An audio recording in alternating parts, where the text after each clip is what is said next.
Welcome to The Explainer. Have you ever looked at the world and wondered why certain patterns of power and inequality just seem to stick around, even long after empires have officially ended? Well, today we're diving into post-colonialism, a really powerful lens that helps us see the hidden, lasting legacies of empire that are all around us. It's like this. When the political rule ends, the empire doesn't just pack up and disappear. It leaves a kind of ghost behind, one that haunts economies, shapes what we think is normal in a culture, and even influences how entire nations see themselves. Post-colonialism is basically the study of that ghost.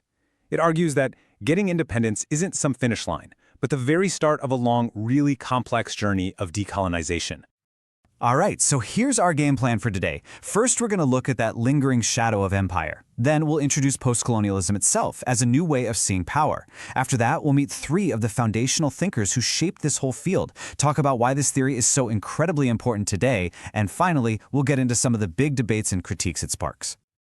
Okay, so let's dive into our first big idea, this lingering shadow. What does that even mean? Well, the core idea is actually pretty simple, but it's incredibly profound. It's that the end of colonial rule is absolutely not the end of the story. Those old power dynamics, they don't just magically disappear overnight. And this right here gets to the heart of it, this idea of inner subjugation. We're not talking about armies or governors anymore, we're talking about the ideas that were left behind. It's about how colonial powers shaped what people believed, they defined what counted as real knowledge, and they influenced identity itself long after their flags were taken down. So if we're going to spot these lingering influences, these, more subtle, deeply buried forms of power, we're going to need a new set of glasses, right? A new theoretical tool that's designed specifically for this job. And that's where post-colonialism comes in. Now, don't get hung up on the post part. It's not just about the period after colonialism was officially over. It's about understanding the entire, messy, ongoing impact. It's a way to challenge the stories that were written by the colonizers. And for anyone studying political science, this is key. It aims to give the developing world its own unique political voice, one that isn't just an echo of Western ideas. So to really get a handle on this theory, we've got to meet the minds who literally built it from the ground up. We're going to look at three key thinkers whose work gave us the vocabulary to even talk about these complex ideas. First up, we've got Edward Said. You could really call him the father of post-colonial theory. And he came up with this absolutely game-changing concept that showed how knowledge itself could be a weapon of empire. And that concept is Orientalism. Now, this is so much more than just simple stereotypes. What Said argued was that it was this whole system for creating knowledge about the East. By painting this specific picture of the Orient, as exotic, maybe irrational, or undeveloped, the West could then define itself as the total opposite, rational, modern, and superior. And this us versus them logic wasn't just some academic exercise. It was a powerful political tool that was used to justify colonial rule. All right, next up is Gayatri Spivak. And she really pushes us to ask a tough question. Who actually gets to speak? And maybe even more important, who was always left unheard, even after independence? So Spivak gives us this term, the subaltern. These are the people who are so far outside the power structures, they literally have no platform to be heard.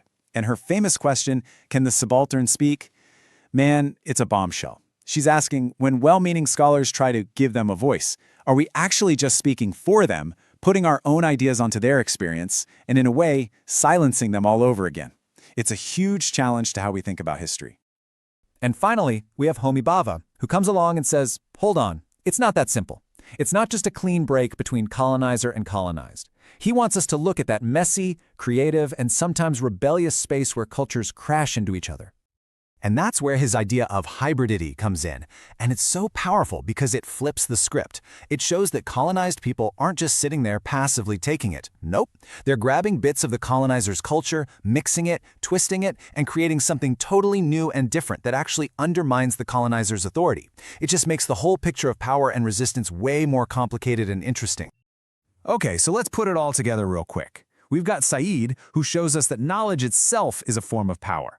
We've got Spivak, who forces us to question who can even speak and be heard.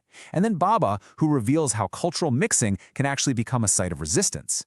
These three ideas, they're really the foundation of post-colonial analysis. All right, so we've got all these big, fascinating ideas, but you might be thinking, so what? Why does this theory, cooked up in universities, actually matter in the real world today? Well, as we're about to see, its insights into how the world works are more relevant now than ever. Well, it matters a ton.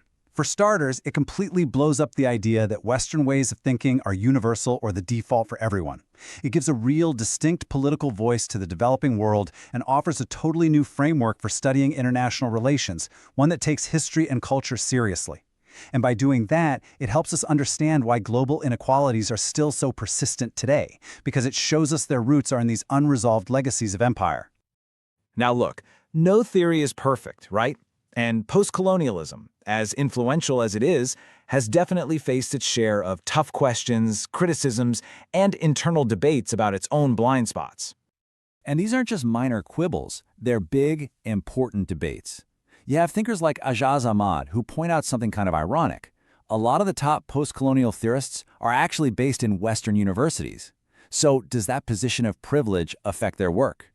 Then you have others like Dirlich and Appia who worry that by focusing so much on culture and identity, the theory can sometimes lose sight of the raw economics of global capitalism, maybe even accidentally helping it along. So when you boil it all down, what post-colonialism really does is it changes the game on how we think about power. It shows us that the fight isn't just about money or armies.